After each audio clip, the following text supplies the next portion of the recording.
Primeiro caminho, convivência.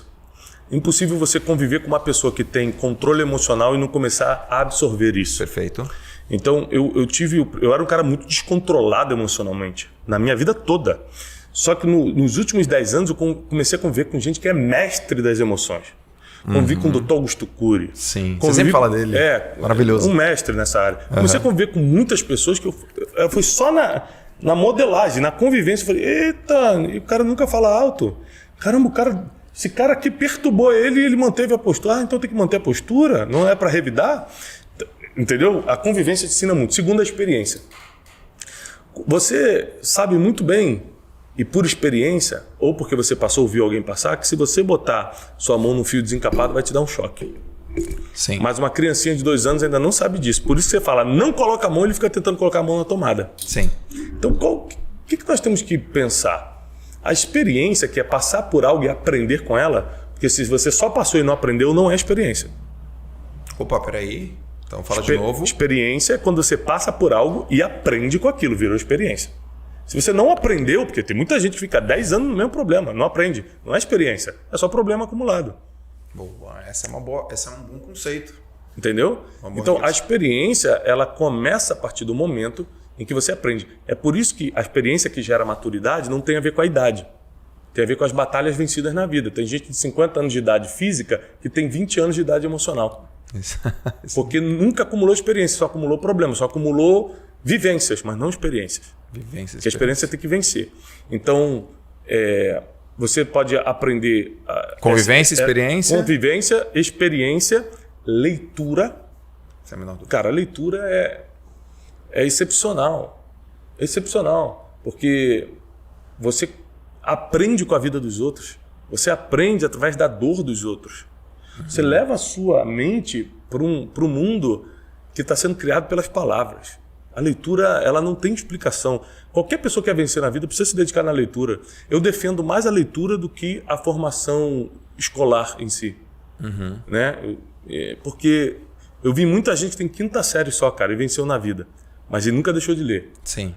Ele tem só 5ª série, nunca chegou nem no 2º grau. Conheço vários, estou falando de bilionários da Forbes, estou falando de gente que venceu mesmo na vida e que não tem educação formal, mas leitura eles tiveram que passar porque é um acurtamento de experiências, um acurtamento de vivência. Você consegue encurtamento seria a palavra certa, né? É um encurtamento de experiências trazendo resultado mais rápido. E eu diria como quarto, isso é para quem acredita, é você ter uma intimidade com Deus que Ele mesmo começa a te falar. Você sabe que você está fazendo não é certo. A gente chama, na linguagem dos crentes, a gente chama isso de Espírito Santo. O Espírito Santo ele te incomoda. A gente sempre fala isso.